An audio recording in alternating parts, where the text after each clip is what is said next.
Hello and welcome back to Enlighten Us, your easy path to learning.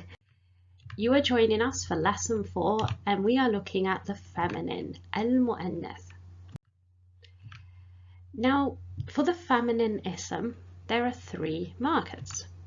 The first, at-ta'ul marbuta, as we see in the names Amira or Aisha. The second, alifun maqsoora, as we see in the name Selma. Lastly, alifun mamduda, as we see in the name Wafa. Now that's not all there is to the feminine, it's actually a little bit more complicated, but before we take a deeper dive in the feminine, we are going to take a little bit of a detour and talk about the ta' marbuta specifically. Now I want to make a comment here or a point on the pronunciation of the ta' marbuta. You will have undoubtedly noticed when I said Aisha, it has a bit of a ha sound rather than Aishatun. So when you stop on any ism that ends with a ta' marbuta, you don't say Aishatun or Amiratun. Rather, you finish with more of a ha sound. And that's just a point on pronunciation. Let's go back to the feminine. And now we have 2 categories that the feminine splits into.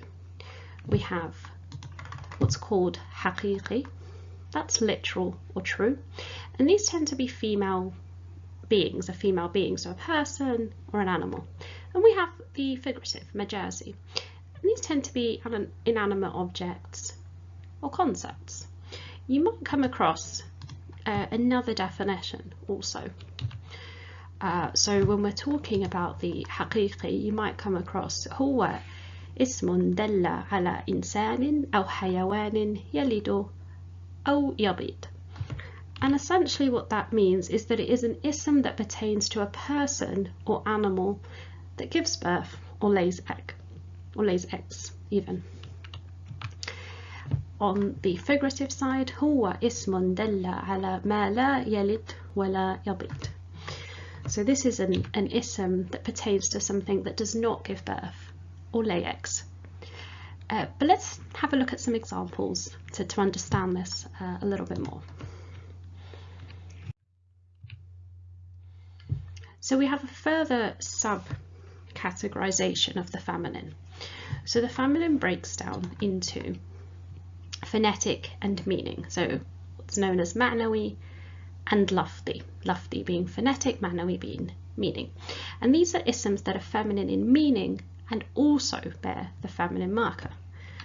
Examples of these are the isms we already saw, Aisha, Selma, Wafa, but also shakwa, complaint, and even al-lughatul arabiyyah, or the Arabic language. You'll see the ta' marbuta there fall under this category. We have the ma'nawi. So these are feminine in meaning only, which means there is no feminine marker, but they're treated as feminine. So ummun, shamsun, aynun, ummun being mother, being an actual female woman.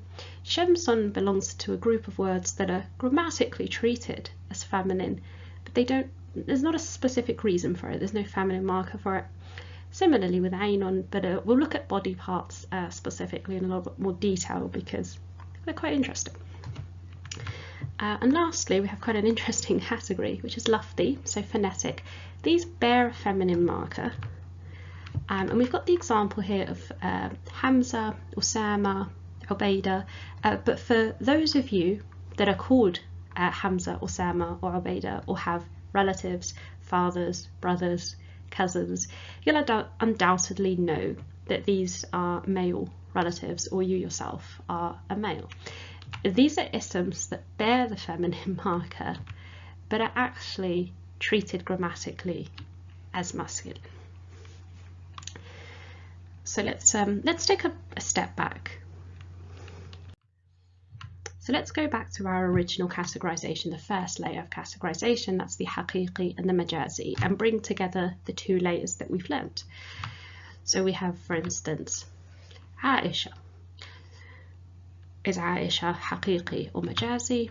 We would say Aisha is usually the name of a girl or a woman, therefore a female being, therefore haqiqi. What about al-lughatul arabiyyatu? Well, al-lughatul arabiyyatu is a concept. It's not a person, it's not an animal, but it's still feminine, except majazi. Ummun, mother. Again, female being, we would say it's mu'annath haqiqi. Shamsun, the sun. Well, again, it's not a female being, so we would say it's majazi, it's figuratively feminine. And what about Usama? And this is where the definition that we looked at earlier is a little bit useful, because even though Usama might be the name of a person, that person is not female, but grammatically it's still feminine. So we'd say it's figuratively feminine or majazi. It's worth noting that grammatically Usama is still treated as masculine, and we'll look at Usama and the other examples in more detail. So this is what we call the literal masculine, but has a feminine marker. So al-mudhakkaru al-haqiqi lahiqathu ta'u al-thathnith. And these are isms that pertain to a male but contain the feminine sign, specifically the ta' marbuta. The examples that we saw, Hamza, Usama and Ubaidah, for instance, but most importantly, grammatically they're treated as masculine. Now, as promised, we're going to look at body parts, ajza' al-jism. With body parts, those that come in pairs are feminine. So we have yadun, aynun, udunun, qadamun. So hand, eye, ear, foot. We already saw eye or eyes. They are treated as feminine. In contrast, however, those that do not come in pairs, so wajhun, famun, ra'sun, anfun, so face, mouth, head, nose, we tend to only have one of those. Those are treated as masculine. So we've come to the end of the lesson. Let's have a bit of a mulakhas, let's have a bit of a summary of the mu'annath. So we have our first layer, the haqiqi and the majazi of categorization. And then we have a further layer. So these are your feminine in meaning only, the ma'nawi. We have your feminine ma'nawi wa lafdi. These are your feminine in meaning and bear a feminine marker. And lastly, we have those words, or those isms rather, that bear a feminine marker but are actually lafdi, are actually masculine. And grammatically they're treated as such, and make more sense in future lessons what implications what the gender of an ism has in the context, for instance, of a sentence. Thank you for joining us in this lesson. Don't forget to like, comment, subscribe and hit that notification bell, and of course check out the description box for additional resources. See you in the next